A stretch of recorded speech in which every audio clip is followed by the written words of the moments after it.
Strength in the Shadows, the podcast where we fearlessly navigate the art of building discipline, cultivating grit, mastering resilience, and unlocking true potential. Surpass your limits and join us on this journey of transformation as we unapologetically explore the intersection of fitness, mindset, and unwavering accountability. Welcome, my friend. Let's go. Can you feel it? Yeah, I can feel it. Can you see it? I can see it. If you close your eyes and take a deep breath in, do it with me. Close your eyes. Can you smell it? Can you smell the BS? Can you smell the lies? Can you smell the false hopes and dreams that will go up in flames in the new year? I know you can, because I can too. You guessed it. New Year's resolutions are right around the corner. They're coming in hot and they're coming in quick. New year, new you? You've been saying that since Nom, and you haven't done shit until now. So this podcast, Strength in the Shadows, we are the first podcast on the internet to discuss such a subject so early in the month of November. Most people will wait until mid or late December, or hell, early January, when the subject is sexy, when it's convenient, right? Likes, shares, comments, the algorithm is pushing the material, so people jump on the gravy train. No, not this time. We are having a conversation right now in the first week of November because we need to make a game plan on how we're going to tackle not only next year, but of course, this year. I'm sick of it, dude. Seriously. I've been on this lovely planet now for 30 plus years, and I am sick and tired. I am exhausted. I am drained when it comes to the mofos and their New Year's resolutions. The odds are stacked against you. What makes you think that you're any different than the majority of people who, once again, get excited, get emotional, make these fantasies or ideas or dreams, and then boom, refuse to put in the work, refuse to stay disciplined, they have zero willpower, or they just expect that miraculously on January 1st, because it's a new calendar year, that all of a sudden everything's going to come true without any work, without any self-awareness, without any accountability. That's not how it works. And then boom, these people fail, they don't own it, and then just say, hey, I guess this year just wasn't my year. Maybe next year. And then boom, repeat. It's an infinite loop of failure. You don't want to be one of those people. I used to be one of those people, right? The old me? Absolutely. Guilty as charged. Culprit, right here. I would get super excited around a campfire, smoking and joking over a s'mores, laughing, telling my buddies, friends, and family because it felt good, telling them how next year was mine, how I was going to own that bitch, right? New year, new me. I actually said that. But I was wrong. I was full of it because at the time, I wasn't ready for a change. I wasn't ready to put in the work. And many of you listening right now, I want you to hold yourself accountable. Are you ready for a change? Are you? Truthfully, deep inside, are you ready? And if you're not, that's okay. Just own it. But instead of getting super excited for January 1st, let's put things in perspective here, right? Let's drop some statistics. Trust the science, as they say.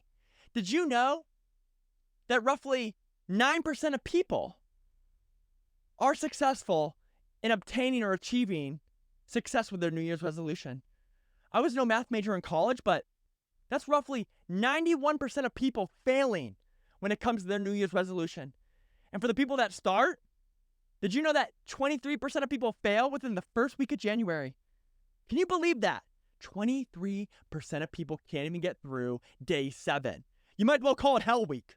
So, if you succeed and get through Hell Week, congratulations, I love that. But unfortunately, roughly 43% of people fail before February 1st even comes, right? February 1st, boom, 43% of people, they have fallen off. They've lost interest, they've quit, they've lost hope, on to the next thing. In the military, we have a phrase or a word called unstat, right? Unstat is short for unsatisfactory. It is fucking unsat to be in the majority of those people who, once again, talk a big game, but don't deliver. It's like a chihuahua. A lot of bark, but no fucking bite. You don't want to be one of those people. What are you going to do differently than the majority of people that, once again, fall into that death trap? They fall into that loop of false hopes and dreams and promises to themselves and to other people, and then pretend like they never said those things and just hope for a fresh start or a fresh slate. I get it. It's appealing. I mean, damn. New year, new me? Sounds good. But there is work that comes with that. And when it comes to work, let's talk about right now. Not January 1st. Right now, what can we do in this current year to make our life better? Make our situation better, not only for ourselves, but for the people around us. For whatever reason, when the holidays strike, essentially when Halloween is over, people fall off. They stop doing all these great things they were doing for the last 9 or 10 months. What is it? Is it beer, booze, and women? Parties, friends and family coming over? Expectations, pressure, stress? Irresponsible finances or spending, right? Reckless spending on things you don't need with money you don't have? What is it? Regardless of what your answer is, it doesn't matter. Nobody fucking cares. It's irrelevant. It's an excuse. You cannot justify bad behavior and poor decisions off of one of those few things that I just mentioned. What are you going to do to hold yourself accountable? You've been crushing it at the gym. You need to double down with your running, with your stretching, with your hydration. And these last 2 months, you need to double down and set the tone for the next year.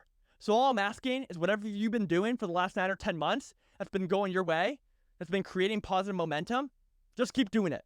Don't stop. Because most people, they stop and they never recover. But they do say, hey, I may have let it go on Thanksgiving or Christmas or New Year's, but hey, I'll just start next year. No, you fucking won't. I've heard that too many times now. If you can't start right now, if you can't get hot today or keep doing what you're doing today for the next week or two or the next month or two or continue to do it for years and years on end, what makes you think that miraculously, because all of a sudden it's January 1st, that you're going to do a 180-degree spin here and turn it around? It's rubbish. Enough, dude. So, if you decide to make a New Year's resolution, okay, I recommend that you don't. But hey, if that's your thing, if you like it, you found some success, right? You've been enjoying the journey, the process, and you complete it, and you have an accountability factor around you that allows you to basically hold yourself true to that goal and not deviate in any way, dude, I love that. Go for it. So, if you're going to tackle the New Year's resolution, I actually came across an article the other day that I really, really enjoyed. I liked it. And the author broke down essentially 4 bullet points in which he sees most people failing or falling short when it comes to their New Year's resolution. So I'm going to read it straight from the article here and enlighten you. The first bullet point: goals should start at a time of change or need for change. So many resolutions are set because it is tradition. Goals are your vision of what you would like the future to look like. If you are setting a resolution for tradition's sake, then your motivation will be lacking compared to a goal set because of a need. So once again, are you ready for the change? Be honest with yourself. You don't have to answer it out loud right now, but actually think about it. Are you ready for that change you want to make? If you're not, it's all good. Just own it. Be self-aware. Be honest. You're not ready for the change. Don't make an excuse. Don't lie. Don't pretend. It's all good. You're just not ready. In addition, motivation. You cannot rely on motivation. Through the year, through the highs and lows, motivation will come and go. Like the ocean, right? Like tides. Motivation comes and goes. You have to be willing to do the work and do the hard things when you're tired, when you're not feeling it. That's just the way it is. That's life. Bullet point number 2. Expect obstacles. No matter how small or straightforward the goal is, there is always a chance for an obstacle. To keep your optimism, identify obstacles and create plans to avoid barriers. This will reduce the possibility of setbacks or failure. Exactly correct. Obstacles are a part of life. Through the highs and lows, we will see it, right? We need to control chaos. When things get difficult, when adversity strikes, we need to have plans in place, right? Protocols in place to be able to deviate and get around that specific obstacle, to overcome the odds. It's not fun. It's not easy. We may need to rely on other people to get through it, but at the end of the day, we need to do the work. It's on us, okay? Overcome the obstacle. Bullet point number 3. Set goals into challenging, measured, but smaller chunks. Data shows that if you set challenging goals, you will be motivated to reach them. Goals that are measured will not only show your progress, but will inspire you when you see the data. It also gives you a chance to celebrate small wins when you reach that milestone. Any celebration of a goal will help you continue pursuing the goal. Momentum. The one word that comes to mind there is momentum. Creating micro goals, right? Having micro victories, not getting overwhelmed with that ultimate goal. Break it into pieces, one day at a time. Live in the moment. Don't think about next week or next month. Boom, today. Accomplish what needs to get done, secure the mission, and then boom, wake up tomorrow and do it again.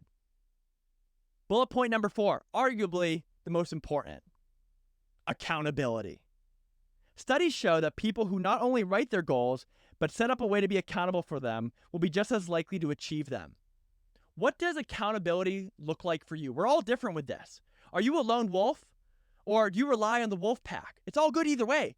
Just know yourself. What can you do to make sure you set yourself up for success here, okay? To avoid failure. Is it one other person? Is it a group of people? Is it a community? Whatever best serves you, accountability is essential. Hold yourself accountable. Understand that excuses aren't going to fly going forward. Understand that when you're trying to find a reason to get out of something, that's what basically difficulty feels like. Tell yourself that. When things get hard, when you want to procrastinate or push things to the right, understand and know this is what hard feels like. Embrace it, right? Embrace the suck, accept it, and boom, tomorrow will be better. You're good. But hold yourself accountable and hold the other people around you accountable, and that's how we can all win. So, New Year's resolution. What is yours? Do you have one? Do you want one? Do you need one? Only you can answer that question. But all I'm going to say is, man, make it specific, make it measurable, right? Attainable, time-bound. I don't know the last letter there in that acronym, right? SMART goals, but you can look that up on Google. Type in SMART goals and make sure that it applies to your situation, what you're looking to do. New Year's, man, I get it. It's exciting. Can you believe it? 2023 is almost over. 2024 around the corner. And sure, I'm not saying it's a bad idea to have goals or to have plans or ideas for next year. I love that. Trips, time with friends and family, right? Maybe starting that business, whatever it may be. I love that. Live your life. Enjoy. But keep it real. Be realistic with your expectations. Plan accordingly. Don't get overwhelmed when you don't need to. This is the path. This is the process. Trust the process. And stick with the people that have your back. Let me tell you, there's few people on this planet, right? Few people out there that actually truly want you to win. They want to see you do well. There are so many people struggling, and at the same time, they are insecure with themselves that your success or your progress or you stepping out of that box, it reminds them of how shitty their life is or how weak-minded they are, and they want to pull you back in. Don't let those people ruin it for you. Surround yourself with good people. Understand, know, and trust that the people in your inner circle want you to win. They're there for you, and they want what's best for you, okay? Sometimes we need to find out the hard way because sometimes there's a breach in loyalty. Sometimes people let us down. They show their true colors. They make it obvious that, unfortunately, they want you just to stay in the box and be like everyone else, that they're actually miserable. And if you're miserable too, then it makes themselves feel better or gives them a little bit or at least some momentary relief of their shitty existence. That's people. That's the world. That's society. It's not changing anytime soon. So stick with the real ones. Stick with the people that trust you, that believe in you, and that want you to win. And when you think about the New Year's resolution, right? New year, new you? No. New year, just another day. As we come to a close, I would like to express my sincere appreciation to each and every one of you for joining us on this transformative journey. If you found value in our discussions and stories, I would greatly appreciate if you could take a moment to leave a review for my podcast. Your reviews not only fuel my passion for creating meaningful content, but also allow others to discover this empowering space. Your support truly makes a difference. All links are in the description. Thank you for being an essential part of this dynamic community. Goodbye for now, and remember, keep going.